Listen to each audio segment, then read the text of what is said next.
Boa noite, pessoal. Aqui, professor Marcelo. Hoje nós queremos compartilhar com vocês um artigo, né, que não é da minha autoria, de William Glaser, mas tem muito a ver com quem está querendo aprender e principalmente reter vocabulário em inglês, tá certo? Então, espero que todos estejam visualizando, né, aí a tela. Talvez esteja um pouquinho pequeno, mas se você quiser eu posso enviar para você esse PDF, que é aí de no máximo 3 páginas, tá bom?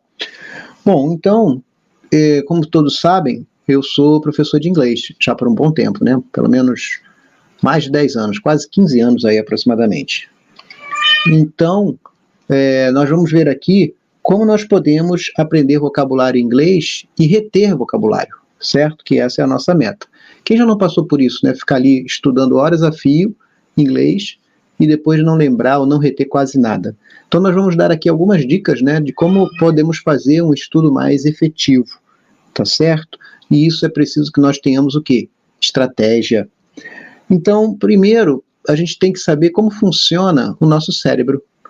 Nós certamente sabemos que para a gente lembrar, aquilo tem que estar o quê? Na nossa memória. E nós temos a memória de curto prazo e temos a memória de longo prazo. Então temos aí um pequeno desenho, né? Que mostra aí como a memória está dividida. Então a de curto prazo é aquela que é imediata ou é de trabalho. E temos a de longo prazo, que é a declarativa, né? São lembranças por exemplo, do que você fez no último domingo. Você lembra, não lembra?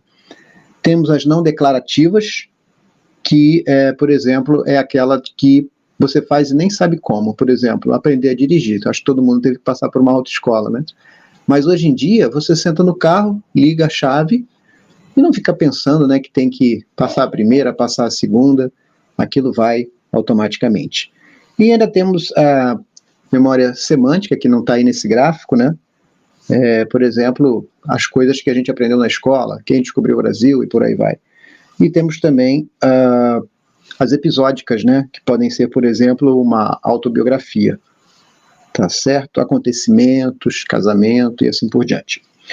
Bom, então, o nosso objetivo, né, é aprender para não esquecer. Qualquer pessoa que aprende o idioma não quer esquecê-lo, na verdade. Agora, tem aí algo que vai realmente chocá-lo, que é a seguinte declaração: estudar não é aprender. Entendeu? Vou repetir. Estudar não é aprender. Porque, por exemplo, eu como professor de inglês já encontrei muitas pessoas dizendo isso. Eu estudo, fiz vários cursos de inglês, mas não aprendo. Aí já tem uma área, né, que é a PNL, né, Programação Neurolinguística, que quando você fala isso, seu cérebro já se fecha, né, porque aí você não quer aprender. Ou você está dizendo, né, eu não consigo aprender. Então aí o cérebro já está fechando. Mas o que a gente está falando aqui é quando a pessoa estuda, por exemplo, a pessoa normalmente, né, ela acorda de manhã, toma seu banho, toma seu café e vai para o trabalho. E lá, talvez trabalhe 8 horas. Então, supondo que essa pessoa sai do trabalho 5 ou 6 da tarde, e ela chega em casa 7, 7 e meia, e ela vai ainda estudar o que for, inglês, violão, qualquer coisa, espanhol, certamente ela não vai estar no momento ótimo. Ela vai estar cansada, ela pode estar estressada. Então, esse é o primeiro ponto.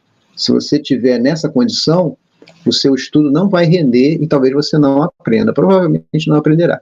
Por outro lado, se você tiver como, né, acordar meia hora mais cedo, para poder justamente estudar no silêncio, né, 5:30 da manhã, aquele silêncio e tal, em vez de acordar às 6, você vai acordar às 5:30, já vai deixar tudo prontinho ali, e você vai poder estudar em paz, e sua cabeça vai estar fresquinha. Então, às vezes é isso, né, você conseguir mudar o seu horário de estudo. Certo? Então esse é um ponto que a gente queria mencionar. Outro é a questão da repetição, né? A repetição é algo realmente que precisamos... a repetição é a mãe da retenção, né? E no meu método de estudo, eu sempre falo para os alunos, né? Além de ter caderno, caneta ou lápis, dicionário de inglês, é necessário que você monte o seu próprio vocabulário, um mini vocabulário. Você vai comprar um caderninho, vai colocar lá de A a Z, né, as letras, e vamos dizer que você aprendeu a palavra pencil, que é lápis.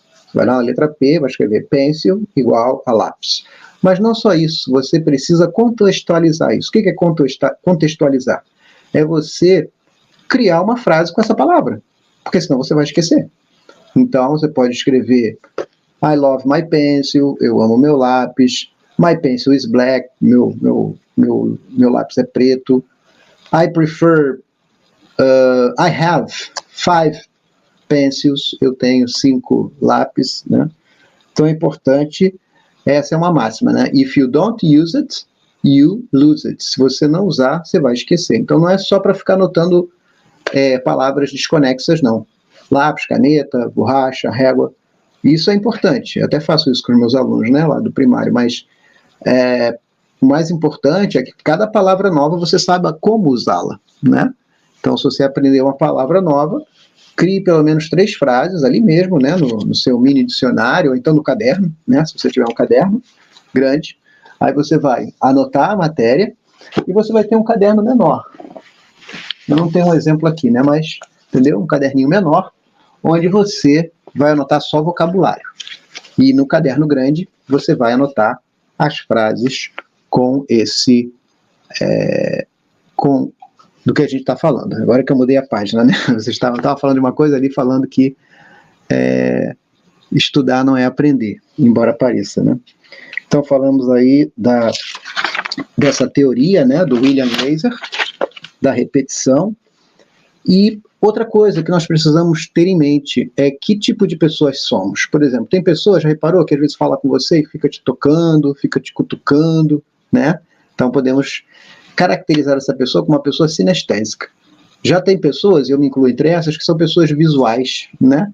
Então, percebe mais as cores, então são pessoas visuais.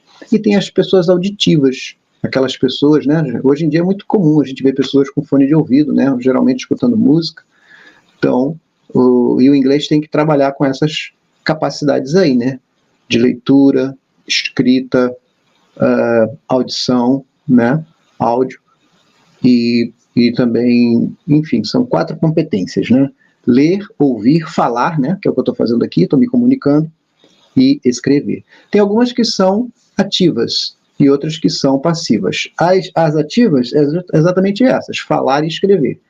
E as passivas são ler e ouvir, certo? Bom, então vamos dar mais um exemplo? Suponha que agora você esteja aprendendo as preposições, né? No caso, preposições de lugar. In, on, at. Então aqui é um teste que você pode fazer para você descobrir que tipo de pessoa você é, né? O que está mais em evidência em você. Então, por exemplo, na preposição in, pensa agora, visualiza, fecha seus olhos e pensa numa maçã. Mas não é uma maçã qualquer, é uma maçã vermelha, argentina, cheirosa, grande, bonita, daquelas que você vê no supermercado, né? Bem bonitona. Pensou? Então fica agora pensando aí 5 segundos, né, sobre isso. Bom, então você já mentalizou. Já foi, você já fez um esforço aí. Tá bom, pode abrir seus olhos. Agora escreva uma frase com maçã, que é apple, né, em inglês. Então você pode botar aí, sei lá, there are 5 apples in the box. Há 5 maçãs na caixa. Você vai precisar o quê? De lápis e papel, certo? Então já usou mais um aspecto. E o terceiro, grave a sua voz no celular. Já é tão fácil, né, gravar um áudio. Você vai gravar essa frase no celular e, por fim, você vai escutar aquilo que você gravou, certo? Então você usou aí todos os canais de comunicação possíveis, né? Que é ler, ouvir, falar e escrever. Agora, para a gente concluir a nossa apresentação, que é bem curta, né? Vou até passar aqui para a pirâmide. Está até aí no final dessa página. Aí no final dessa página você tem. Então, tudo que você estuda, lendo, as chances de você reter são de apenas 10%. Incrível, né? Já quando você estuda ouvindo, as chances de retenção já aumentam para 20%. Ao estudar observando, as chances são de 30%. A coisa melhora um pouco quando a gente estuda vendo e ouvindo. Aí a capacidade de retenção é de 50%. Então agora sim vamos passar para a pirâmide, né? Então nessa pirâmide aí, baseada, né, no que disse William Glaser, como aprendemos, dá para a gente ter uma ideia das melhores formas de aprender. Bom, gente, era isso que eu tinha para falar com vocês, tá certo? Eu espero que vocês tenham gostado dessa palestra curta, né? E qualquer dúvida que tiverem, pode me procurar pelo e-mail mbionf@gmail, tá bom? Muito obrigado a todos, tenham um bom dia.